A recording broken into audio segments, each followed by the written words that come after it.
Pada hari ini saya melakukan peninjauan ruangan poliklinik Rumah Sakit Meraksa yang akan digunakan untuk penanganan daripada COVID ya.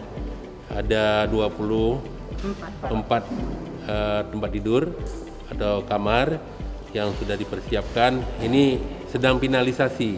Pada prinsipnya sudah siap. Hari ini mungkin masuk listrik, kemudian pembersihan, kelengkapan. Insya Allah ini kalau ada pasien-pasien yang nanti akan bisa tertampung di sini